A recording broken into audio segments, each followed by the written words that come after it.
जी हाँ, स्वागत है आपका। तो उपमा अलंकार, रूपक अलंकार और उत्प्रेक्षा अलंकार में अंतर कैसे स्पष्ट करें, क्योंकि वहां पर कई उदाहरण दिए होते हैं। उस उदाहरण में आपको, चारों उदाहरणों में से आपको समझना होता है कि उपमा, रूपक, उत्प्रेक्षा कब होगा। तो आइए इसको एक बहुत ही साधारण तरीके से, बहुत ही सरल तरीके से समझते हैं। देखिए, उपमा अलंकार किसे कहते हैं, इसको उदाहरण से हम लोग समझेंगे। राम का मुख चंद्र सा है, तो राम का मुख चंद्र सा है। तो यहाँ पे जहां पर उपमेय में उपमान का तुलना किया जाए या समानता बताई जाए तो वहां उपमा अलंकार होगा।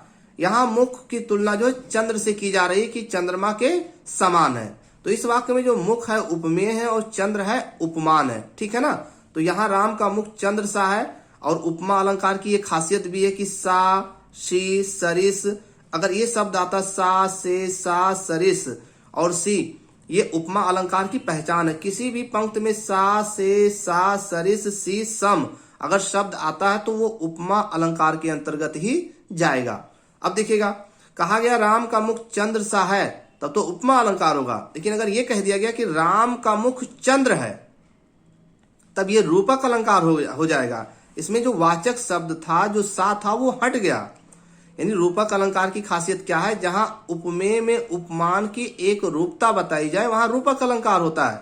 तो यहां पर मुख ही चंद्र है और चंद्र ही मुख है। रूपक अलंकार में दो वस्तुओं को एक कर दिया जाता है कि मुख ही चंद्र है, इसमें मुख चंद्र सा है।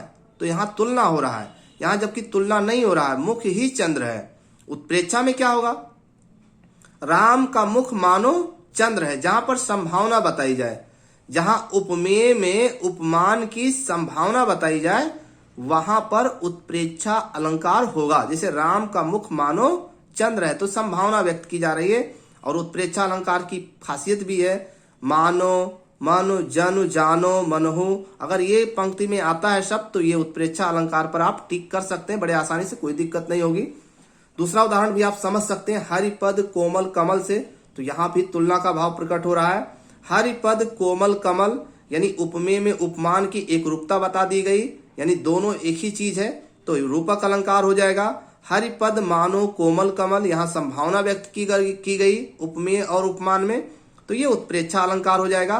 तो इस तरीके से आप उपमा, रूपक और उत्प्रेक्षा अलंकार में अंतर कर सकते हैं। जैसे मैया मैं तो चंद्र सा खिलौना ले हूं, तो ये उपमा अलंकार होगा। लेकिन अगर ये कहा गया कि मैया मैं तो चंद्र खिलौना ले हूं, यानी चंद्र ही चाहिए मुझे, तो वहां रूपक अलंकार होगा, ठीक है।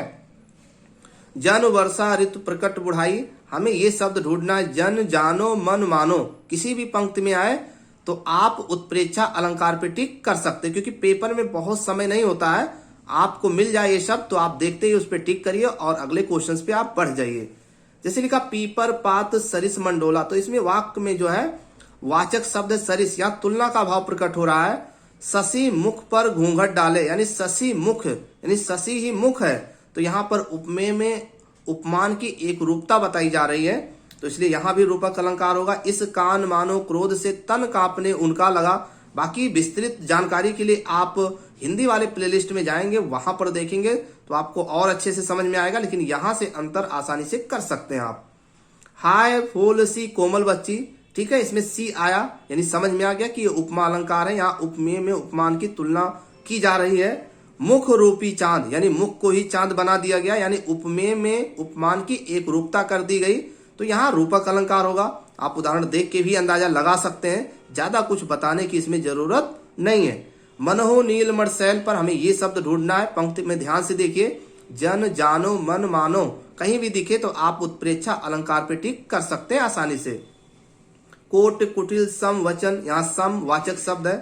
पायो जी मैंने राम रतन, यानी कि उपमेय में उपमान की एक रूपता बताई जा रही है, तो यहाँ भी रूपक अलंकार होगा। मनहो सुर सरिता विमल, जल उदरत जुगमीन, इस टाइप का कुछ लाइन बनेगा। आप विस्तृत जाकर के प्लेलिस्ट में देखेंगे तो वहां सारी चीजें आप इसका पूरा उदाहरण सहित मिल जाएगा आपको।